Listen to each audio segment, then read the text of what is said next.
جہاں حتیٰ کہ جب تک وہ شہادتوں پہ سوال نہ اٹھائے.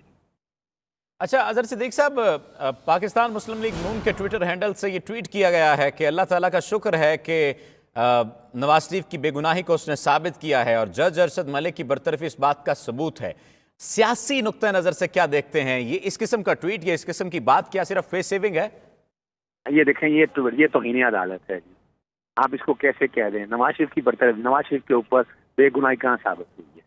نواز شریف کی اپیل پینڈنگ ہے.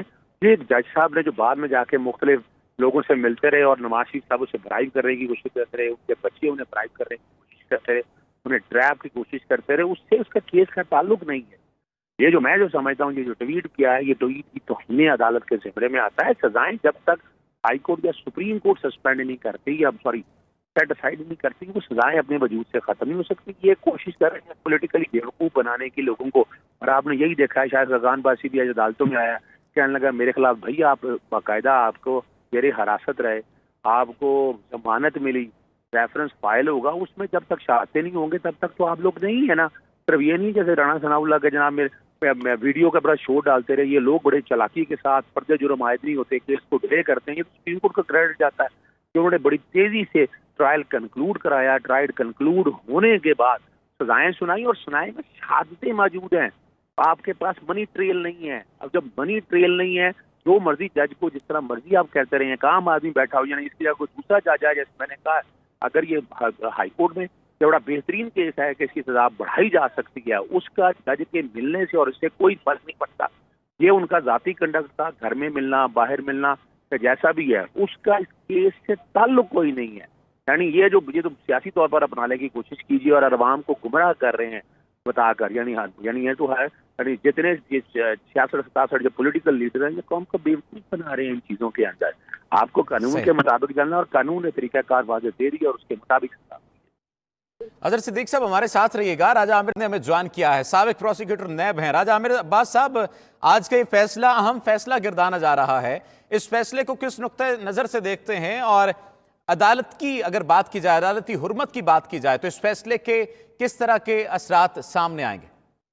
دیکھیے، یہ وہ فیصلہ ہے کہ جب سپریم کورٹ نے اس کا نوٹس لیا تھا اور سپریم کورٹ نے کہا تھا کہ ہمیں آج بہت شرمندگی ہو رہی ہے، کہ پوری جوڈیشری شرمندہ ہو رہی ہے کہ ہمارے ایک آفیسر نے اس قسم کی حرکات کی، کہ جو ہمارا کوڈ آف کانڈکٹ ہے یا ایک جج کو جس انداز میں بیہیو کرنا چاہیے اور اس کی جو طریقہ کار ہے اس سے ہٹ کے ارشد ملک صاحب نے جو طریقہ کار اپنایا تھا، تو اس پہ کافی میں سمجھتا ہوں آلریڈی ڈیلے ہو چکا تھا. یہ فیصلہ بہت پہلے آ جانا چاہیے کہ اس قسم کا جوڈیشل آفیسر ایک کلنک کا ٹیکا ہوتا ہے، جو باقی جوڈیشل آفیسرز کے لیے بھی باعث سے ایک شرمندگی ہوتا ہے. تو ان کے جو اپنے ایڈمیشنز تھے، انہوں نے خود جو اپنا ایفیڈیوٹ میں مان لیا تھا، سب کچھ انہوں نے مانا تھا کہ اس انداز میں گیا.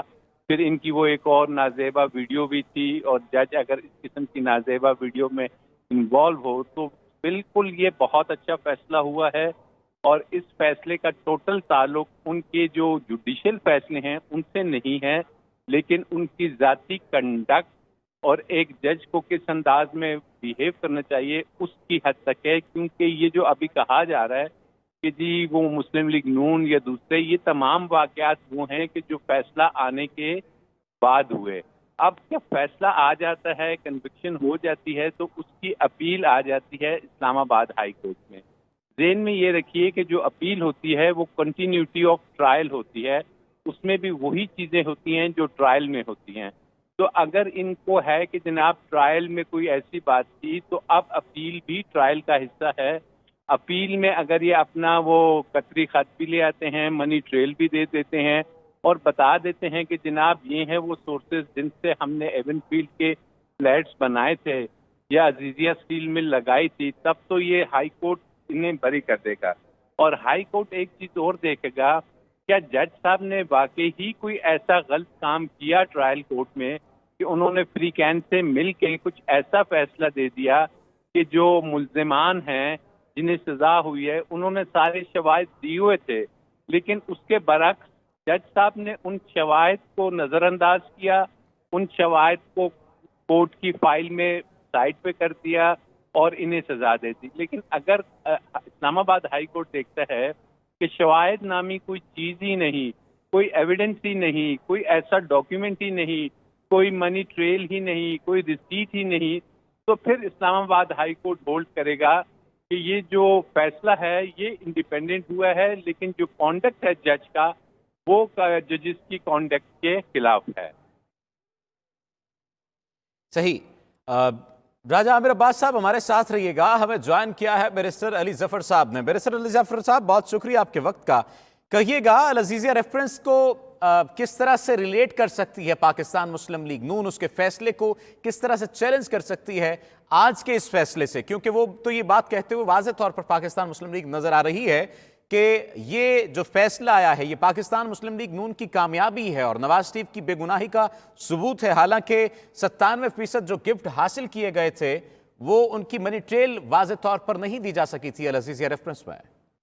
دیکھیں جو دوسری سٹیٹمنٹ ہے کہ یہ فیصلہ جو آج ایڈمنسٹریٹو سائٹ سے لاہور ہائی کورٹ نے کیا ہے اور جج صاحب کو نکال دیا ہے، اس سے یہ ثابت ہو جاتا ہے کہ نواز شریف صاحب بے گناہ ہیں۔ یہ والی اسٹیٹمنٹ پولیٹیکل اسٹیٹمنٹ ہے، اس کا قانون میں کوئی گنجائش بھی نہیں اور منطق بھی نہیں۔ ہوا یہ ہے کہ ایک ٹرائل ہوا اور ٹرائل کا مطلب ہے ساری شہادت ہو گئی، ریکارڈ پہ آ گیا جو آنا تھا، اور اس کے بعد جج صاحب نے جو اس کو پریزائڈ کر رہے تھے انہوں نے ایک فیصلہ سنا دیا جس کے اندر نواز شریف صاحب کو کہا کہ وہ ان کی خلاف جو جرم تھا وہ ثابت ہو گیا ہے اور ان کو سزا دی۔ اس فیصلے کو ہائی کورٹ اسلام آباد ہائی کورٹ میں چیلنج کیا گیا ہوا ہے۔ اب ان دا مین ٹائم یہ مس کانڈکٹ ظاہر ہو گیا جج صاحب کا، تو اس کا رزلٹ کیا ہوتا ہے؟ اس کا رزلٹ یہ ہوتا ہے میری نظر میں کہ جو ان کا فیصلہ تھا جج صاحب کا، وہ فیصلہ اب میرا خیال ہے اس کو ہٹانا پڑے گا، اسلام آباد ہائی کورٹ کو یہ کہنا پڑے گا کہ وہ فیصلہ غلط تھا، جو بھی وجہ تھی، کیونکہ ایک بار مس کانڈکٹ جج کا ثابت ہو جائے تو وہ فیصلہ ان کا جو ہے وہ سسٹین نہیں ہو سکتا، وہ اب اس کو اب طلب قراری اس کو ختم ہی کرنا پڑے گا۔ لیکن یہ کہنے کے بعد یہ نہیں ہوتا کہ جو ٹرائل ہے جو اس میں ریکارڈ آ چکا ہے وہ بھی ختم ہو جاتی ہے۔ ہوگا یہ اب کہ اسلام آباد ہائی کورٹ کے پاس دو چوائسیز ہیں، کیونکہ اپیل میں وہ سن رہے ہیں، سماعت کر رہے ہیں کیس کی، تو وہ ریکارڈ کے مطابق خود بھی فیصلہ کر سکتے ہیں کہ کیا کنوکشن درست ہے یا نہیں ہے، کنوکشن ہونی چاہیے، سزا ہونی چاہیے یا نہیں ہونی چاہیے، جرم ثابت ہوتا ہے یا نہیں ہوتا۔ تو اسلام آباد ہائی کورٹ خود بھی ریکارڈ کے مطابق وہ فیصلہ کر سکتا ہے، اور دوسری آپشن اسلام آباد ہائی کورٹ کے پاس یہ ہے کہ وہ واپس بھیج دیں نئے اکاؤنٹیبلٹی جج صاحب کے پاس کیس کہ آپ ریکارڈ کے مطابق دوبارہ سے فیصلہ کر لیں، پھر سے ریکارڈ کے مطابق فیصلہ کریں گی کنوکشن جائز ہے یا نہیں۔ تو یہ کوئی یہ اینڈ نہیں ہے کہ ٹیمپرری ریلیف ہے، ایک الٹیمیٹلی فیصلہ کنوکشن کا ریکارڈ کے مطابق دوبارہ سے ہونا ہی ہے۔